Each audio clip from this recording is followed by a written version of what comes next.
काली बहू की विधवा बहन बनी सौतन। देखो निधि, कल तुम्हारी छोटी बहन को लड़के वाले देखने आ रहे हैं, इसीलिए तुम सारी तैयारी अच्छे से करके रखना। तुम जानती हो ना, तुम्हारी बहन के पहले भी कई सारे रिश्ते टूट गए हैं, लेकिन ये वाला रिश्ता बहुत ज़्यादा खास है, इसीलिए तुम्हें मैंने यहाँ तुम्हारे ससुराल से बुला लिया है। अरे माँ, आप चिंता मत करो, मैं अपनी जिम्मेवारी समझती हूँ। काव्या का रंग काला था, जिसकी वजह से उसका एक भी रिश्ता तय नहीं हो पा रहा था। निधि और उसकी माँ कल्याणी इस बात से बहुत ज़्यादा परेशान थे, लेकिन उन्होंने हार नहीं मानी थी।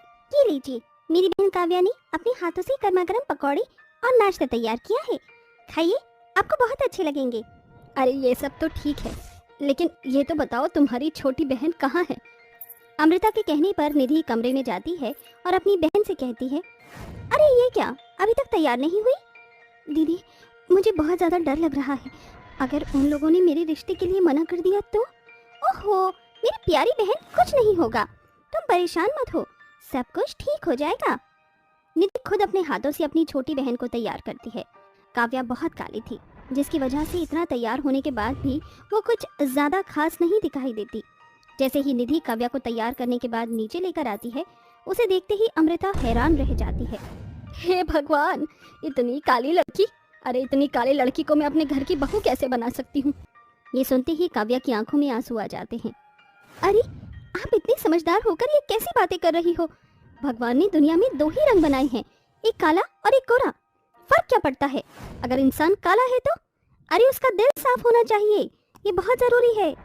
निधि की ये बातें सुनकर अमृता भी कुछ देर के लिए शांत हो जाती है, जिसके बाद अमृता को अपनी गलती का एहसास होता है और वो सभी से माफ़ी मांगते हुए कहती है, रंग रूप में मैं भी काली ही हूँ, मैंने जो चीज़ें अपने लिए सहन की उसके बारे में मैं भूल ही गई थी, और अभी मुझे समझ आया कि मैं कितनी बड़ी गलती करने जा रही थी।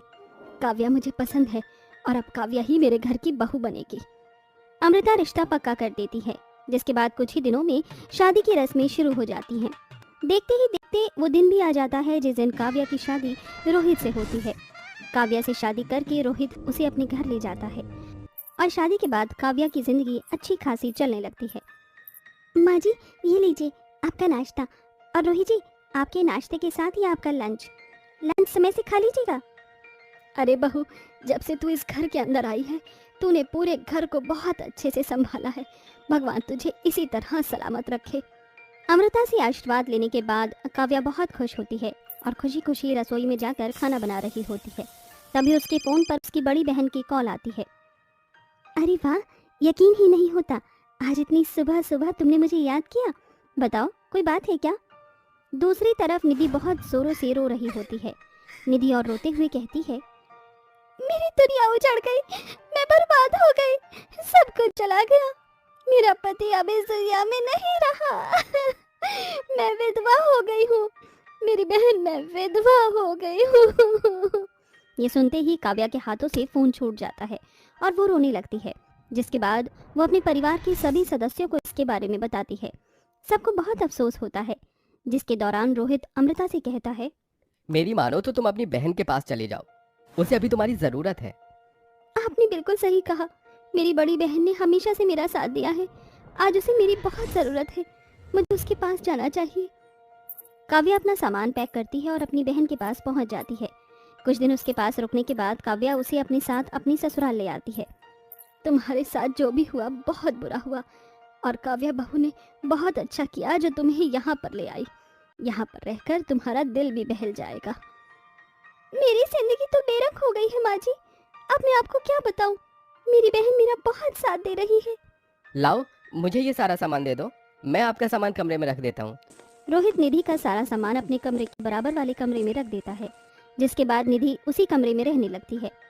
कुछ ही दिनों में निधि अपनी छोटी बहन के ससुराल में आकर अच्छे से रहने लगती है और सभी के साथ घुल मिल जाती है।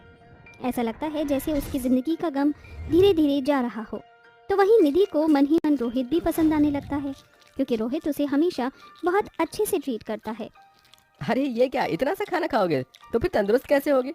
ये लो, एक रोटी एक्स्ट्रा खाओ। क्या बात है, आपने मुझे तो कभी एक्स्ट्रा रोटी नहीं दी। क्योंकि तुम पहले ही पेट भर कर खाना खा लेती हो, इसलिए तुम्हें जरूरत ही नहीं पड़ती कहने की। सभी लोग हंसी मजाक करके खाना खा रहे होते हैं, लेकिन ये हंसी मजाक कब दुखों के पहाड़ की तरह टूटने वाला था, किसी को इसका अंदाजा भी नहीं था। अब ना केवल निधि को रोहित पसंद था, बल्कि रोहित भी निधि की खूबसूरती और सुंदरता की तरफ खींचा जा रहा था। अब दोनों एक दूसरे के साथ टाइम भी स्पेंड करने लगते हैं। अच्छा, मैं छत पर जा रहा हूँ, अगर तुम्हें आना हो तो आ जाना। नहीं जी, मुझे तो अभी बहुत सारे काम करने हैं, पहले मैं सारे काम कर लूँ, उसके बाद सोचूंगी।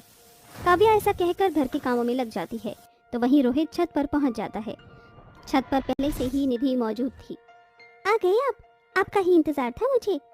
निधि रोहित को ऐसा कहकर गले से लगा लेती है। रोहित भी निधि से छत पर प्यार भरी बातें करने लगता है।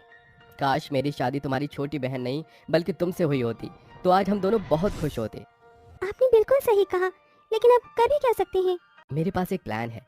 माँ को और काव्या को कुछ दिनों के लिए घर से बाहर भेज देते हैं, और इस बीच मैं तुम किसी बहाने घर पर रुक जाना, इसके चलते हमें थोड़ा सा वक्त मिल जाएगा।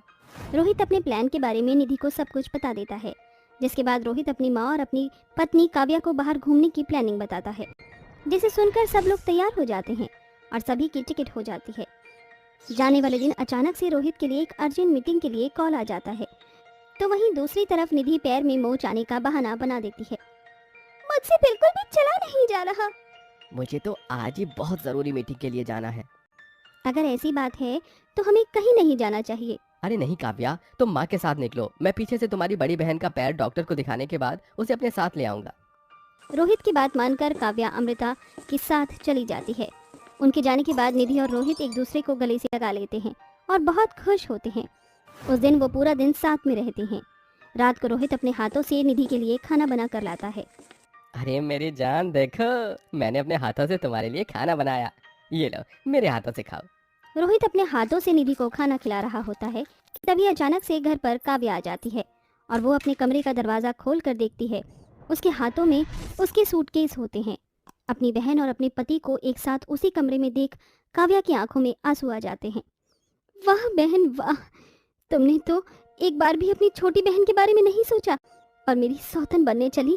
मुझे तो बहुत दिनों से तुम्हारे ऊपर शक था, लेकिन मैंने कभी तुमसे कुछ नहीं कहा क्योंकि मैं तुम्हें रंगे हाथ पकड़ना चाहती थी। तभी वहाँ अमृता भी आ जाती है और कहती है, ये सब क्या बदतमीजी है रोहित, मैंने तुम्हारे बारे में ये कभी सोचा भी नहीं था। तुम इतने गिरे हुए होगे, तुम्हें तो अपना बेटा कहते हुए भी मुझे शर्म आती है। ये सब सुनकर रोहित अपनी नज़रों में गिर जाता है और उसे अपनी गलती का पछतावा होता है। वो फौरन अपनी माँ और अपनी पत्नी के पैरों में गिर जाता है। मुझे माफ कर दो काव्या, मैं भटक गया था, आइंदा ऐसी गलती कभी नहीं करूंगा, मुझे माफ कर दो। रोहित को माफी मांगते हुए देख निधि भी अपनी बहन और उसकी सास से माफी मांगती है, जिसके बाद निधि अपना सामान पैक करके अगले ही दिन वहां से चली जाती है। काव्या भी रोहित को माफ कर देती है और उसके साथ जिंदगी में आगे बढ़ने का फैसला लेती है। मोनिका अपने गरीब ससुराल में ठीक नहीं थी। दरअसल घर के हालत बहुत बिगड़ गए थे, इतने कि खाने पीने के लाले पड़े हुए थे। मोनिका के पति राघव का काम महीने भर से ठीक नहीं चल रहा था। वह कहीं दूसरी जगह काम की तलाश में गया तो उसे वहाँ भी नौकरी नहीं मिली। मजबूरन वह अपनी पुरानी जगह पर काम कर रहा था। उसका मालिक उसे पैसे नहीं दे रहा था। सुबह के समय मोनिका चाय बनाते समय देखती है कि दूध खत्म था। अब क्या, चाय कैसे बनेगी? कोई बात नहीं, चाय में ज्यादा पानी डाल देती हूँ, कुछ तो गुजारा हो ही जाएगा। बहू, मैंने नमक पारे बनाए थे, देख होली के नमक पारे पड़े होंगे वहीं, सबको नाश्ते में दे देना। और थोड़े से खील बताशे थे, वो बताशे तू चाय में डाल देना और खील को कल के नाश्ते में भूंज कर देना। कल का काम तो चल ही जाएगा और वो भी खत्म हो जाएंगे। मैं जानती हूँ घर में खाने पीने की चीज अब है नहीं इतनी। ये तो अच्छी तरकीब बताई है माँ जी आपने। पता नहीं घर के हालात इतने क्यों बिगड़ रहे हैं। भगवान हमारी सुन नहीं रहे। राघव जितनी मेहनत करते हैं उसके पश्चात भी हमारी ये परिस्थिति है। बहू तू चिंता मत कर, सब ठीक हो जाएगा। ये कहते ही मोनिका चाय बनाकर सबको चाय नाश्ता देती है। अरे ये चाय अजीब सी क्यों लग रही है आज? अरे बेटा, अब इतना गुजारा करने की आदत बना ले, क्योंकि घर में पैसे नहीं हैं। शुक्र कर जैसे तैसे बहू ने बना लिया। अरे गलती मेरी है पिताजी, मैं कुछ ठीक से कर नहीं पा रहा। पता नहीं मेरे ग्रह दशा कैसे चल रहे हैं। कुछ दिन की बात है, सब कुछ ठीक हो जाएगा। हिम्मत मत हारो बेटा, पर जितने दिन काम कर रहे हो उसकी पगार तो दे ही देगा वो। बस ये है कि कब देगा। अब सब चाय नाश्ता कर लीजिए, मैं लाला जी से थोड़ा सामान उधार ले आती हूँ। ये कहकर लाला से सामान लेने वो जाती है, जहाँ वो उधार देने के लिए मना कर देता है। लाला जी ऐसा मत कीजिए, थोड़ा समय और दे दीजिए, मैं आपके सारे पैसे लौटा दूंगी। अभी थोड़ी सी तंगी चल रही है। ठीक है, लेकिन एक आटे की बोरी और 2 किलो चावल के अलावा कुछ नहीं दूंगा। लाला जी दूध, चीनी और चाय पत्ती भी दे दीजिए, बस रोज वो दे दीजिए और मैं आपसे कुछ नहीं बोलूंगी। ठीक है, ये लो सारा सामान, लिख दिया कॉपी में, मैंने सूद समेत ले लूंगा। लाला से सामान लेकर मोनिका घर आ जाती है। राघव अपने काम पर चले जाता है और दर्शन लाजवंती अपने कमरे में आराम करते हैं। दिन गुजरते हैं। मोनिका और उसके गरीब ससुराल वाले आधा आधा पेट भरकर उसी राशन से अपना घर चला रहे थे। एक दिन मोनिका के पास उसकी सहेली सुप्रिया का कॉल आता है। अरे सुप्रिया, तू इतने सालों बाद मेरी याद अचानक से, तू ठीक तो है ना? अरे हाँ पागल, मैं ठीक हूँ। बता तू कैसी है? पता है मुझे तेरी बहुत याद आ रही। जानती है ना हम स्कूल में कितनी मस्ती करते थे, एक साथ लंच में इमली खाते थे, मैं घर से मैगी लाती थी और तू आंटी के हाथ के बने हुए मालपुआ लाती थी। हाँ हाँ पागल, सब याद है मुझे, और मैं भी ठीक हूँ। और तूने मुझे मौसी बनाया? क्यों, तूने मुझे बना दिया क्या मौसी? तेरे बनने में अभी टाइम है, मेरी शादी को 1.5 साल ही तो हुआ है, भूल गई? अरे हाँ भूल ही गई थी मैं तो। और बता तेरे ससुराल में सब कैसे, कोई परेशानी तो नहीं है ना? नहीं नहीं, मुझे कोई परेशानी नहीं, बहुत अच्छे हैं मेरे ससुराल वाले, मम्मी जी, पापा जी और तेरे जीजू भी। तू अपना बता। मेरे ससुराल वाले भी बहुत अच्छे हैं, बहुत खुश रहती हूँ। तो अच्छा है, कभी मिलने आऊंगी मैं तेरे से, तेरे घर पर। अरे नहीं नहीं नहीं नहीं सुप्रिया। अरे तू इतना हड़बड़ा क्यों रही है, क्या हुआ, कोई बात है? अरे नहीं मैं तो बस ऐसे ही तुझे उल्लू बना रही थी। मुझे बुला रहे हैं, खाना बनाना है, जाती हूँ मैं। इतनी भी क्या जल्दी है तुझे, क्या बनाया है ऐसा तूने? वो मैंने इनका पसंदीदा आलू की कचौड़ी, पूरी, पनीर की सब्जी, भिंडी और हलवा बनाया है मीठे में। अरे वाह यार, तेरी बात सुनकर तो मुझे भी खाने का मन कर रहा है। आऊंगी मैं तुझसे मिलने, तेरे हाथ का बना खाना खाने। ठीक है ठीक है, अच्छा अब मैं चलती हूँ, बाय। फोन रखते ही मोनिका की आंखों में आंसू आ जाते हैं, क्योंकि वो जानती है कि घर के हालात किस दौर से गुजर रहे हैं। क्या हुआ, जैसे तैसे मैंने सुप्रिया को मना कर दिया। अगर वो यहाँ आ जाती, इस गरीबी को देखती तो क्या सोचती, और मैं उसे कुछ खिला पिला भी नहीं पाती। हे भगवान, सब कुछ ठीक कर दो, घर में कोई भी ठीक से खाना नहीं खा पाता है। अरे बेटा, जरा पानी देना। आई पापा जी। ये सुनकर वह अपने ससुर को पानी देती है। दिन गुजरते हैं। दोनों सहेलियां अक्सर कॉल पर खूब बातें किया करती। गरीबी में दिन बीत रहे थे। अचानक से सुप्रिया उसे सरप्राइज देने घर के अंदर आती है कि खिड़की से उसके ससुराल वालों की बात सुनती है। हे भगवान, मैं तो पानी वाली दाल खाकर ऊब चुका हूँ, कब हमें पैसे मिलेंगे? बेटा राघव, तू अपने मालिक को कुछ कहता क्यों नहीं है? पिताजी मैंने बहुत कोशिश की है, लेकिन मालिक नहीं सुन रहे, वो बहाना बना देते हैं, ऐसे थोड़ी चलता है। मैं सोच रही हूँ अपने गहने बेच दूं, और बेटा तू कहीं और नौकरी देख। हाँ माँ, अब मैं वहाँ जाऊंगा ही नहीं। कैसा मालिक है पता नहीं, कितने लोगों को इसने गरीबी में दुखी कर रखा है। किसी के परिवार वाले के बारे में तो सोच ही सकता है। हे भगवान, मोनिका के घर में इतनी दिक्कत है, इसलिए वो बहाने बना रही थी। किसी ने ठीक से खाना भी नहीं खाया। क्यों ना मैं अपनी सहेली के ससुराल वालों को दावत पर बुलाऊं, यही सही रहेगा। अभी चली जाती हूँ, वरना शर्मिंदा हो जाएंगे सब। सुप्रिया उल्टे पांव लौट जाती है। कॉल करके सबको दावत पर बुलाती है। माँ जी, पापा जी, मैंने आपको सब कुछ बताया था ना, प्लीज आप उन्हें खुश तो कर देंगे ना? हाँ बेटा, तुम चिंता मत करो, सब अच्छे से होगा, बहुत बढ़िया बढ़िया खाना बनवाया है। हम अपने हाथ से पूछेंगे और प्यार से देंगे। अरे अरे, आप सब आ गए। नमस्ते मम्मी जी, नमस्ते पापा जी, हेलो जीजू, कैसे हो आप? सब आइए, बैठिए, खाना खाते खाते बात करते हैं, दूर से आए हैं ना। अरे सब ठीक है बच्चे, आपका घर तो बहुत अच्छा है। मोनिका बहू, तुम्हारी सहेली तो बहुत सुंदर है बेटा, जरा इधर आना। ये लो कंगन, मैंने तुम्हें पहली बार देखा है ना, इसलिए ये तोहफा समझ के रख लो। शुक्रिया माँ जी। अरे आप खड़े क्यों हैं? आइए आइए, बैठ जाइए। अमीर सहेली सुप्रिया के ससुराल वाले और सुप्रिया अपनी गरीब सहेली के ससुराल वालों की खूब खातिरदारी करती है। उनके पैर धुलवाकर उन्हें बढ़िया बढ़िया खाना परोसते हैं। अंदर डाइनिंग टेबल पर 10 अलग अलग तरह के व्यंजन और पेय पदार्थ थे, जिसे देखकर वो सब हैरान थे। इतना सारा खाना पहली बार देख रहा हूँ। अरे अभी तो अंदर और कोल्ड ड्रिंक है, मैं लेकर आता हूँ, आप खाना शुरू कीजिए। और मैं रसमलाई गुलाब जामुन लेकर आती हूँ। मोनिका, तुम्हारी सहेली तो बहुत बड़े घर में रहती है, उसके ससुराल वाले भी कितने अच्छे हैं, और हम कोई तोहफा भी नहीं लेकर आए। बहुत शर्म आ रही है मुझे खुद पर।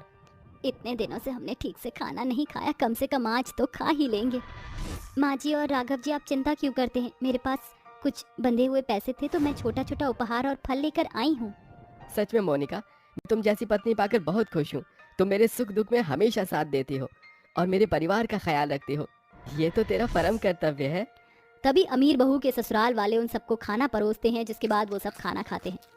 अरे आप सबने थोड़ा थोड़ा खाना क्यों खाया है? और खाइए, बहुत सारा खाना है।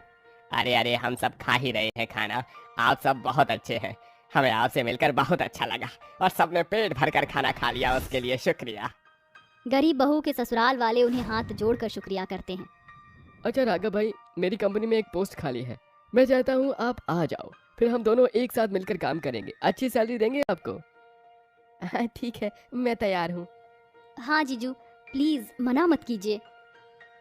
मोनिका, तू मुझे अपना दोस्त मानती है तो कोई भी परेशानी हो तो मुझे बुला लिया कर, मैं तेरे हर दुख सुख में साथ हूँ। अरे सुप्रिया, ऐसी कोई बात होगी तो मैं जरूर तुझे बुलाऊंगी। मैं ये सब छोटे से उपहार और फल लेकर आई थी, इसी ले लो। इसकी क्या जरूरत थी? इस तरह गरीब सहेली के ससुराल वाले अमीर सहेली के घर पर बहुत अच्छे दावत करते हैं, सब बहुत खुश रहते हैं। इस तरह सुप्रिया मोनिका को बिन बताए उसकी सारी परेशानी हल कर देती है। साथ ही मोनिका को भी शर्मिंदा नहीं होना पड़ता और दोनों सहेली की दोस्ती यूं ही बरकरार रहती